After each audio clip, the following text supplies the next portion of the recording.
Smash Bros, a series I hold so close to my heart. A series that has been with me since I could grab a controller. It's crazy to think how I continue to play this nowadays, and even make a hobby out of the series, thanks to all the mods and different game modes provided. But let's go back a bit, let's talk baby me. I grew up on Smash Bros 64, the first game in the series, which created a great base for a series with great potential and possibilities for improvement. Let's say the game was very basic in its content with just one player mode, 2 extra modes, and missing a few iconic characters created by Nintendo, to say the very least. 2 years and 10 months later, Super Smash Bros. Melee for the Nintendo GameCube was released. And as soon as you start the game, the differences are shocking. Visually, the characters are no longer Lego pieces. They are smooth and beautifully animated. And I'm not just talking about the CGI parts of the intro either. Look at the transitions between gameplay and CGI. The models are faithfully recreated and the transition is so smooth. Sound design is all around just beautiful. This intro is amazing all around, showing different series in Smash Bros. And leading to a fiery, amazing transition to the title screen. It goes to show the difference in power between the Nintendo 64 and the GameCube, as well as many other differences that I will be discussing along the video.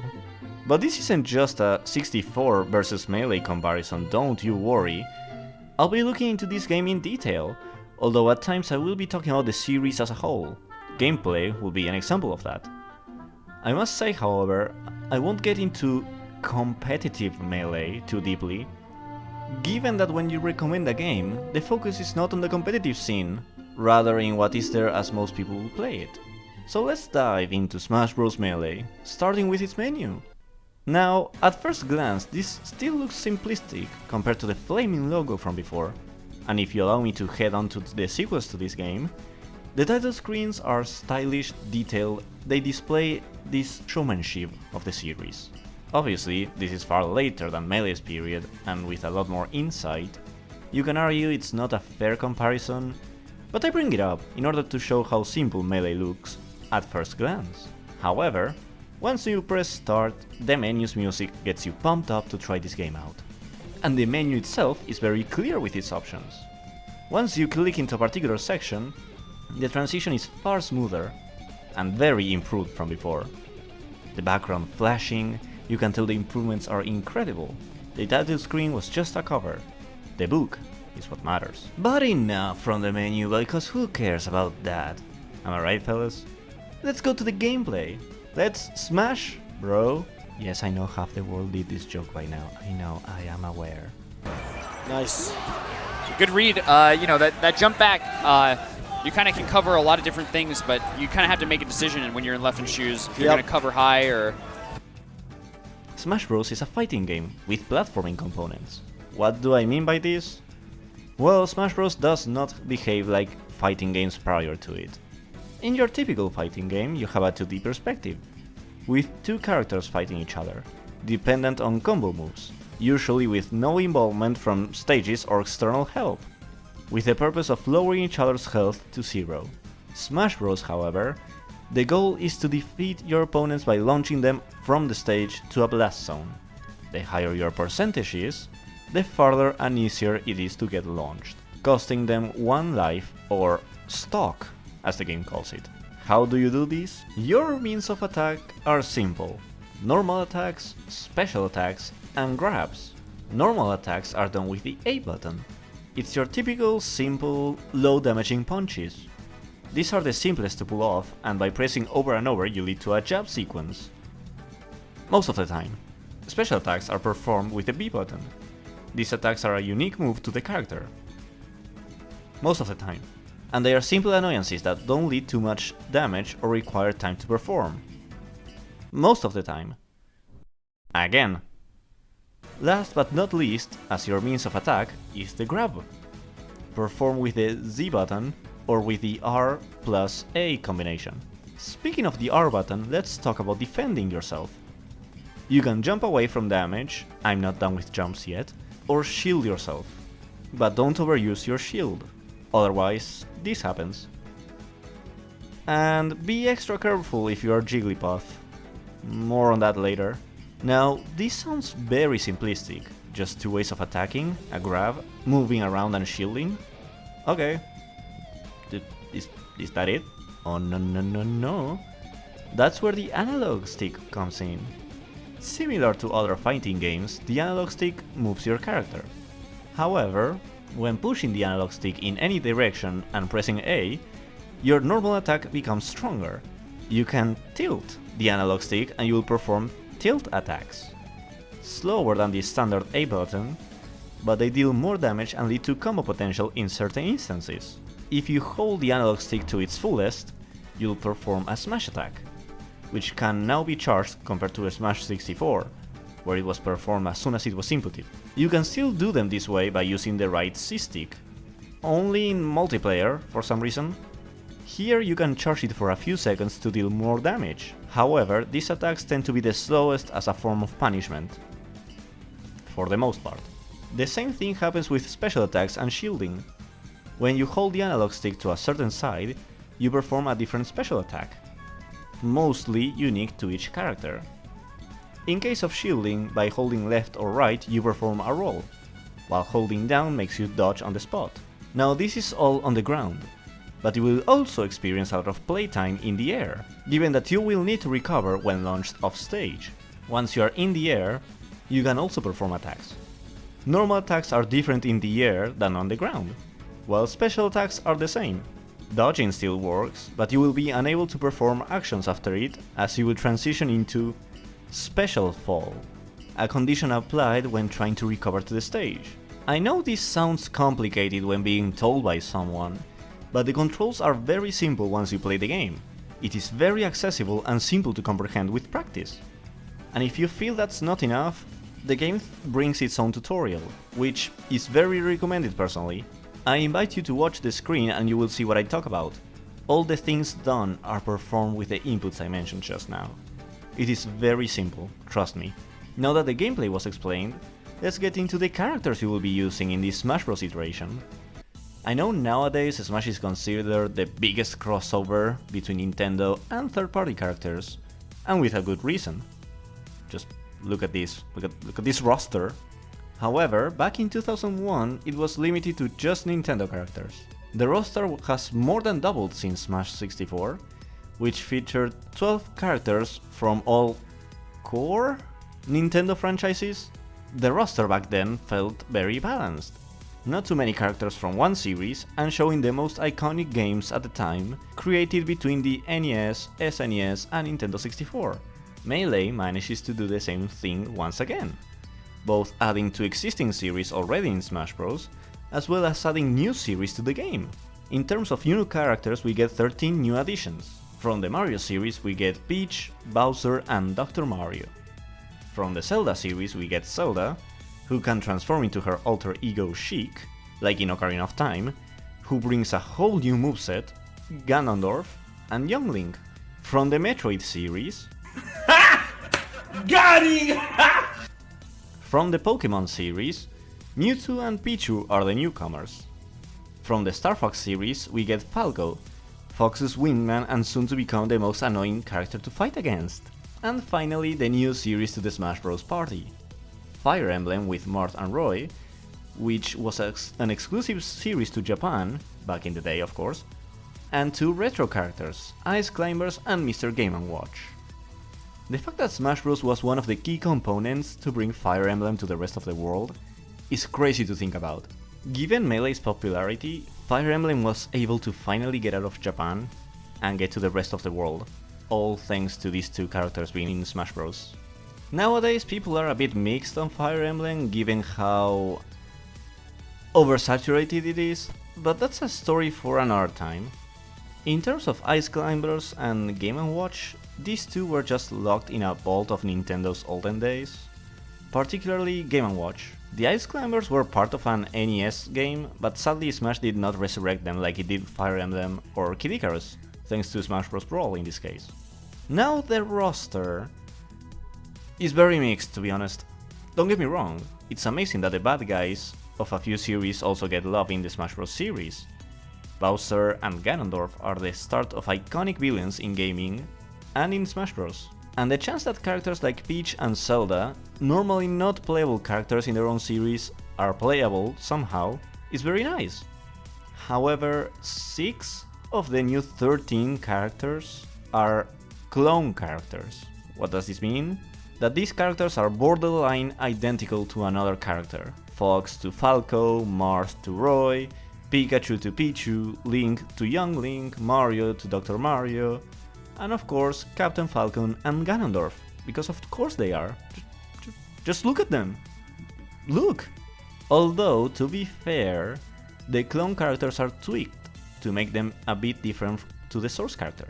Either some moves are tweaked, or their speed and strength overall is tweaked.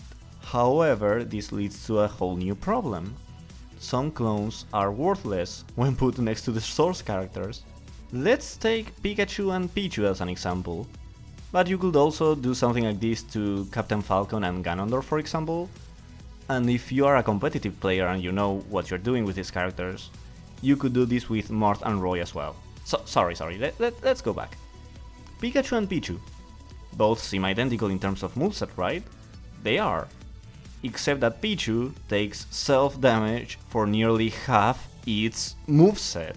Why? Well, apparently Pichu is supposed to be a joke character. One of those characters added for fun. They're supposed to be bad. That's fine, but it renders Pichu pointless compared to Pikachu, given that Pichu will die earlier due to its weight and its self-applied damage, while Pikachu is still fast and it's arguably stronger than Pichu. I understand clone characters are a quick way to increase representation of a series in Smash Bros, and considering Melee's insane development of 13 months, it was a good choice. But what's the point of having this character if it's clearly inferior to another one? You might be thinking I'm putting too much of a competitive eye into this, but it's a real decline in fighting quality to pick Pichu over Pikachu in this case.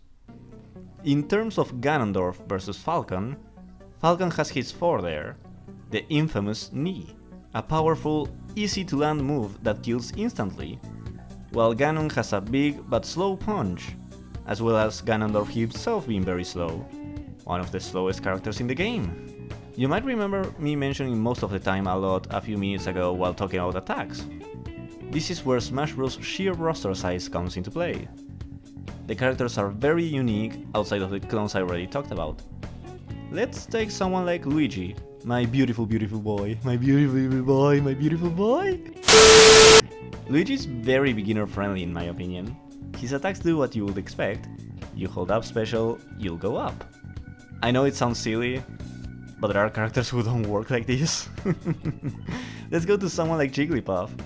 Puff is a very unique character, and I already showed how Puff suffers in his shield if broken. But Puff is also a very aerial character. Multiple jumps, floatiness, and quick aerial attacks. Not to mention huge attacks as well. But more on that later. What I presented is a very small example, but it shows how characters are different from one another, in terms of moveset, speed, and why picking a character can have a lot of thought put into it. Do you want a simple beginner character? In my opinion, the Mario Brothers or Marth are a solid choice. Do you like close combat? Captain Falcon is for you. Do you like long range combat? Well, Samus is right there, go for it. There are reasons to prefer one character above others, and Smash Bros is a very low entry and high ceiling game. Easy to pick up, hard to master. I know I said picking a character has some thought given the possibilities, and that is true. If you play under a casual, filled with hazards environment.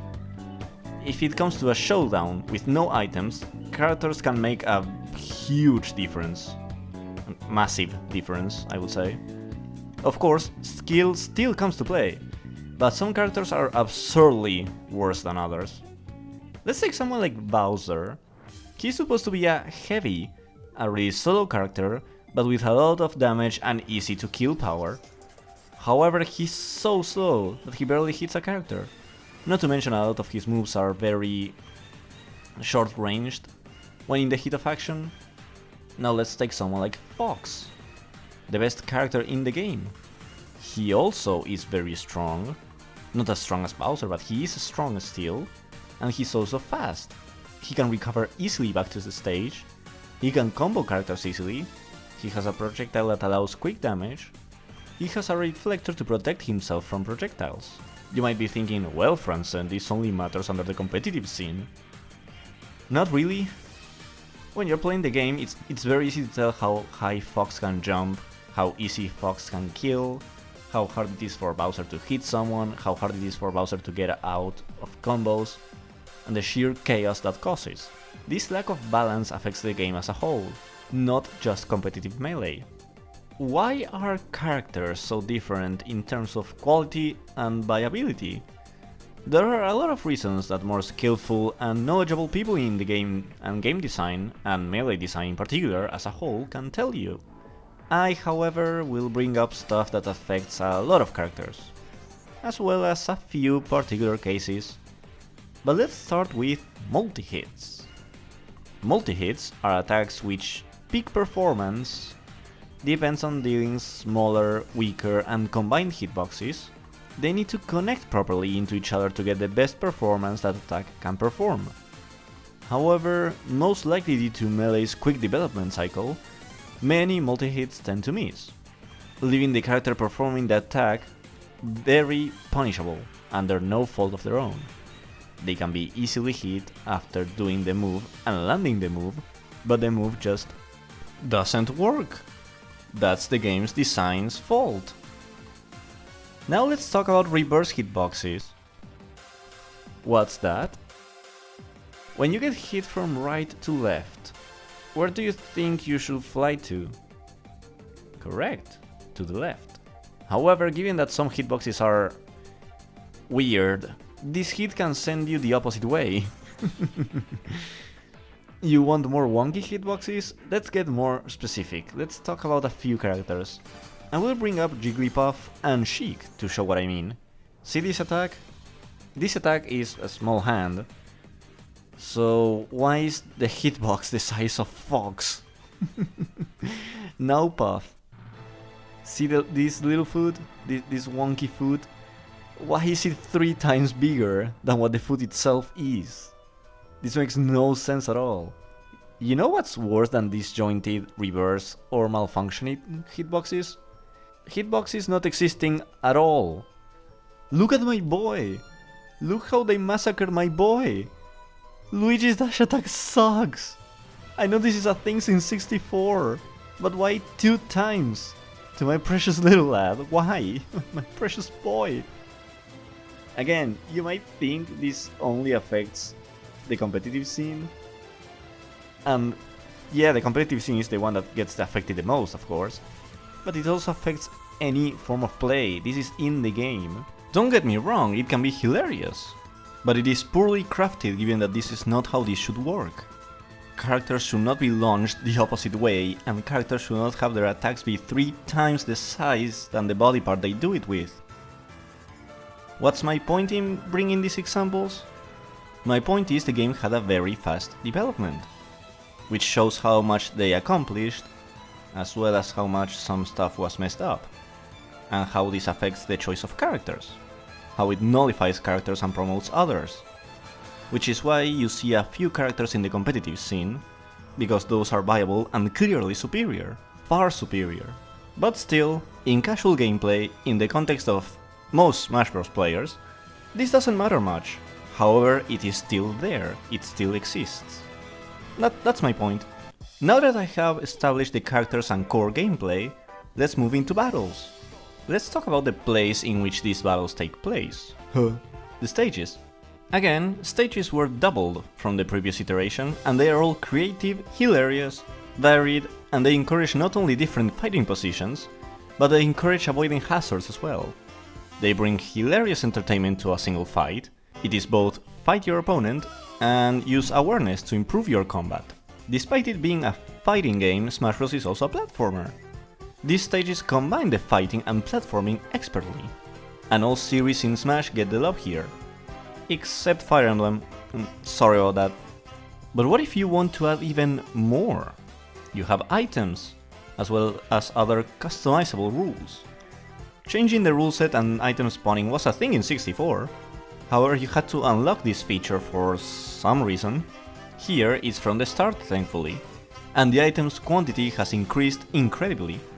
Iconic items and power-ups from many Nintendo series are here, like the Mega Mushroom, the Screw Attack, food, as well as bringing back all items from 64. These are great fanservice to Nintendo and third-party series actually, as well as adding a new level of skill and entertainment to the fights. The best part?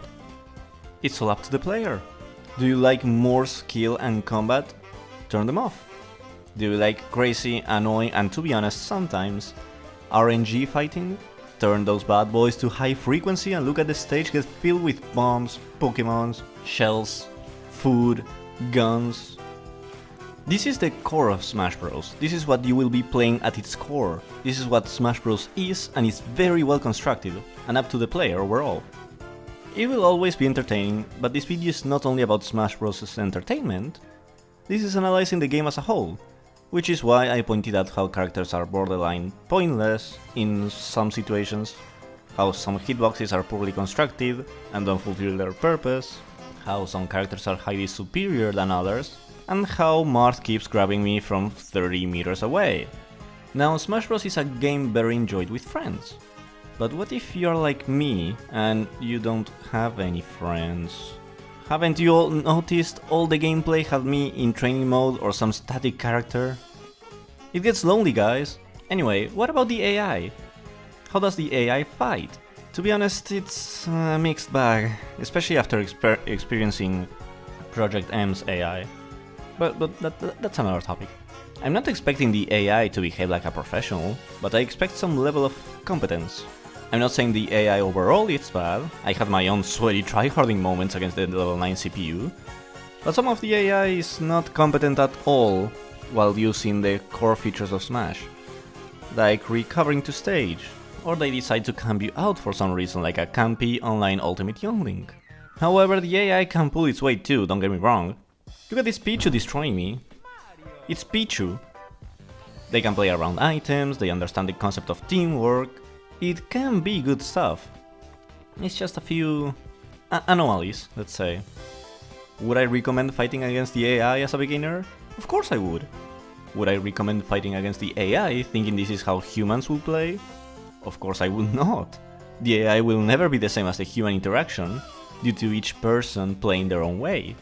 They really can't replicate every single human out there, and that's fairly obvious. We're not done with multiplayer, however. Let's say items and wacky stages are not enough for you. What if you want more twists to the classic Smash Bros. Experience? New to the Smash Bros. Series up until this point, Special Smash is introduced. Special Smash introduces the iconic coin mode, in which you collect coins that fall from your opponents after punching them. This is a masterpiece, I don't care. It also has bonus mode, which is also a point mode. I don't know, guys, I never played this mode. Getting into the interesting Special Smash modes, we get Stamina mode, which transforms Smash into basically any other fighting game with a life bar. But you can still launch each other off the stage, so let's say it's Street Fighter, but in Smash Bros. Oh. The rest of Special Smash are cosmetic or small changes that make the regular Smash experience a little bit different. Which doesn't sound like much, and honestly it isn't.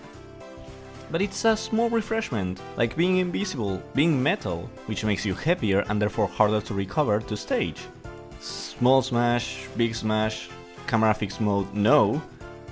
Or only A mode Smash, which is awful, given that it cuts a very important part of your moveset.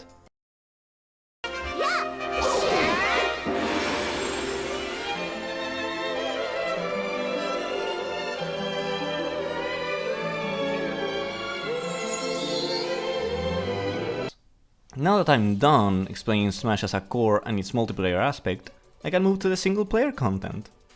However, let me go on a small, annoying rant. Remember how I mentioned the C-stick in multiplayer? A quick way of performing smash attacks and aerial moves.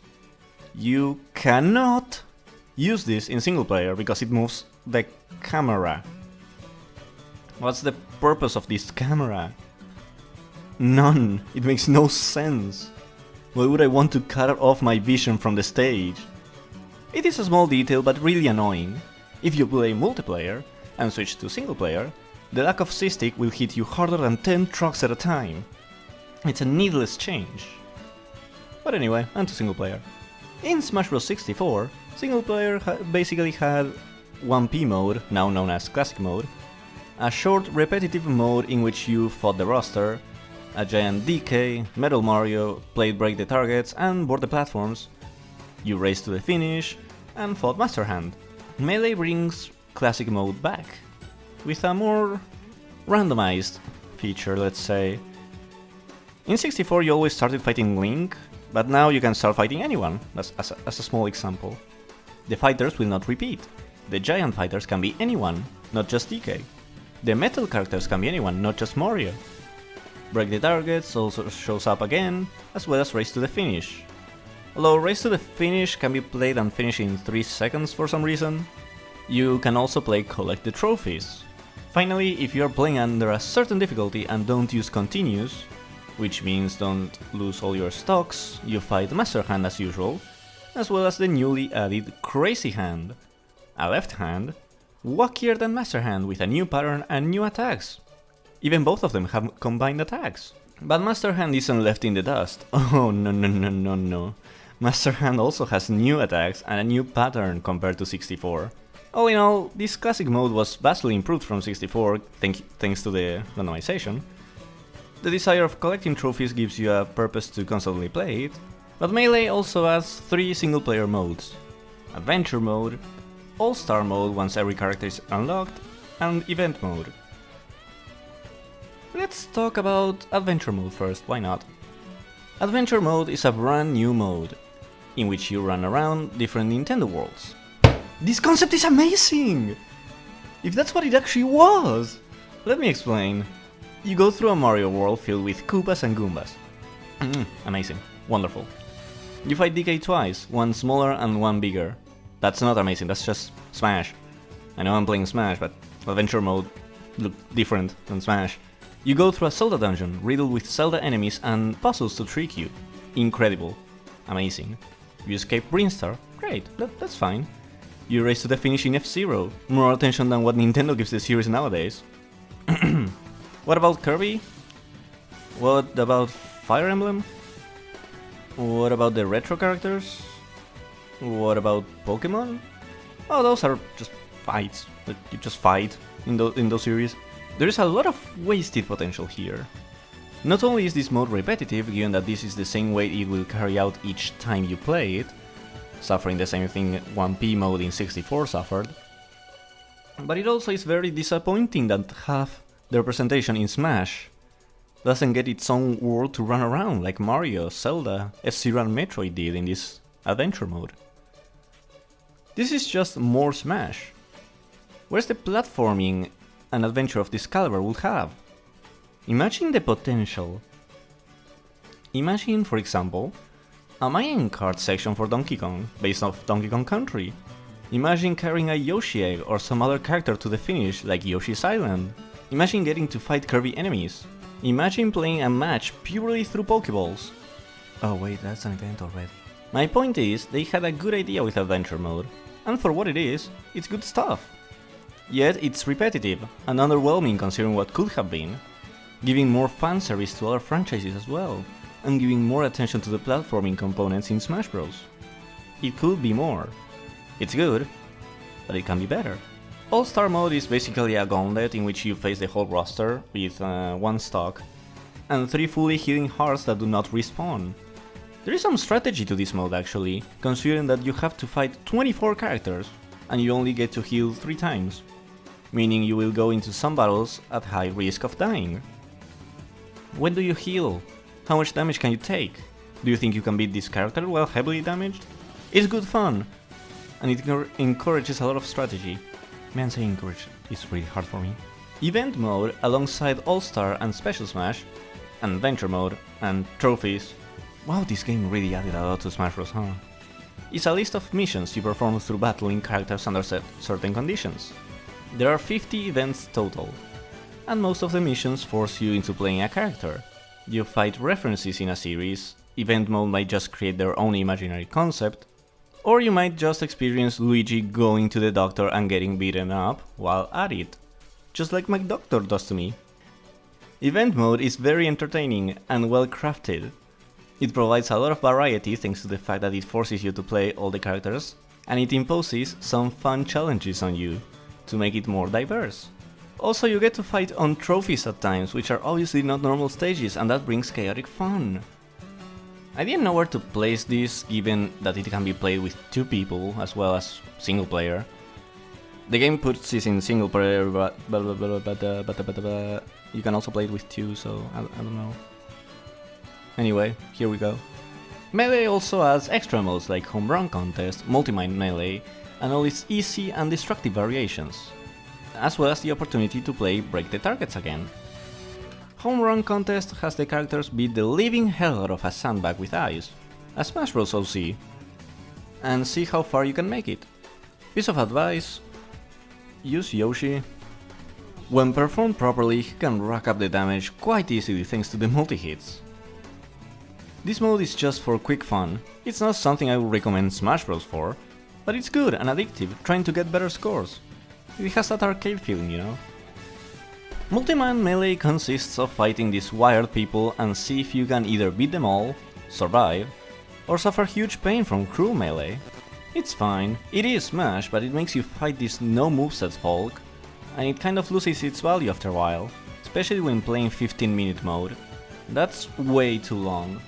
Fighting an endless wave of butchered characters, considering they barely recover to the stage and they have no special moves.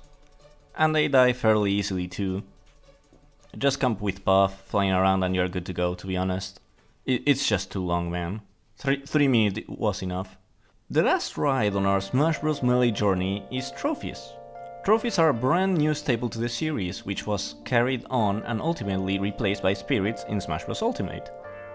Trophies are these figurines that showcase the bios of not only the characters, but of several other Nintendo properties, as well as showcasing them in glorious GameCube graphical glory. I personally really enjoy these trophies, so let me tell you why this is a great add-on, but also very complicated to pursue overall. Trophies are mostly obtained randomly, through the slot machine, classic mode or home run contest, which leads to grinding. A lot of grinding. Way too much grinding.